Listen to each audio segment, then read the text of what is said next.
স্বরাষ্ট্রমন্ত্রীকে আসলে গদি ছাড়তে হবে, যে কোনো বিচার নিশ্চিত করতে পারে না। ল অ্যান্ড অর্ডারকে স্ট্রং করতে হবে, আইনের শাসন খুব সুন্দর করে কায়েম করতে হবে, আদারওয়াইজ এগুলা ট্যাকেল দেওয়া সম্ভব না। আপনার এটাই হলো সবচেয়ে বড় কথা। আর আপনার যারা দর্শক তাদের পানিশমেন্ট দেওয়ার জন্য যে লটা করা হয়েছে সেটা অত্যন্ত উইক, এটাকে আরও স্ট্রং করতে হবে। আমি মনে করি এটাকে আপনার এই পানিশমেন্টটাকে আপনার মৃত্যুদণ্ড দিতে হবে, দেন এটা যদি মানে থামানো সম্ভব হয়। বাংলাদেশে এই প্রেক্ষাপটে প্রকাশ্যে ফাঁসি যদি হয় তাহলে হবে কি, এটা মানে এটার এই জায়গায় থাকবে না, এটা তখন আপনার ক্ষেত্রে প্রযোজ্য হয়ে যাবে।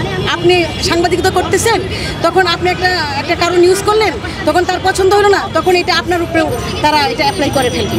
সেই জন্য এটা এখন করা যাবে না, সেটা আপনার ল অ্যান্ড অর্ডারকে এস্টাবলিশ করে সেটা করতে হবে এবং এটাই করতে হবে। আপনার আইনের শাসন কায়েম করে এবং আইনকে স্ট্রং করে এটা করতে হবে।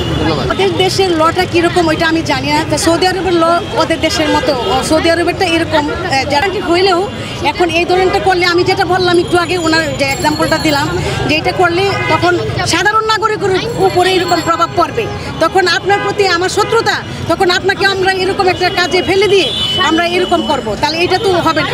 এখানে আইনগতভাবে একটা ল ক্রিয়েট করতে হবে, যে লটা অনেক স্ট্রং হবে, দর্শকরা মানে পানিশমেন্টটা ঠিকমতো পাবে, সেই লটাকে স্ট্রং করতে হবে।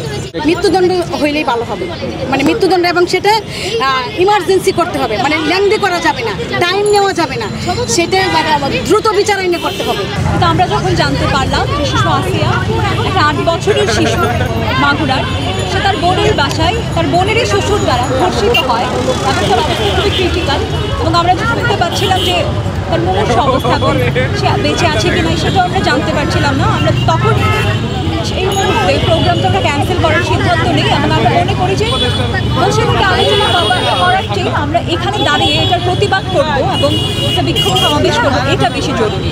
যে সমমর্যাদার একটা অবস্থান চাই, সেইটার জন্য আমরা প্রতিবার একটা ফাইট করে যাচ্ছি, এবং আমি বলবো যে আন্তর্জাতিক নারী দিবস এটা একটা আন্দোলন, এটা প্রতিবার নারীর সমমর্যাদার একটা অবস্থানের জন্য আমরা কাজ করে যাচ্ছি। আমাদের এই নারী নির্যাতন নিপীড়নের বিরুদ্ধে খুবই সুস্পষ্ট অবস্থান। আমরা চাই প্রত্যেকটা ধর্ষণের, প্রত্যেকটা নিপীড়নের যেন বিচার হয়। আপনি দেখবেন যে পরপর আজকে এতগুলো শিশু ধর্ষিত হচ্ছে, আমাদেরকে যখন বলা হয় ধর্ষণের কারণ পোশাক, এবং ধর্ষণের পরে নারীকে অনেক বেশি অসম্মানের আসলে শিকার হতে হয়, তো সেই জায়গায় দাঁড়িয়ে আমরা এই প্রত্যেকটা ধর্ষণের বিচার চাই, এবং এই স্বরাষ্ট্রমন্ত্রীকে আসলে গদি ছাড়তে হবে, যে কোনো বিচার নিশ্চিত করতে পারে না, যে মব উস্কে গেলে সেটার বিরুদ্ধে কোনো শক্ত অবস্থান নিতে পারে না, এই ধরনের স্বরাষ্ট্রমন্ত্রী আমাদের প্রয়োজন নেই, এবং আমরা দ্রুততম সময়ে এর বিচার চাই।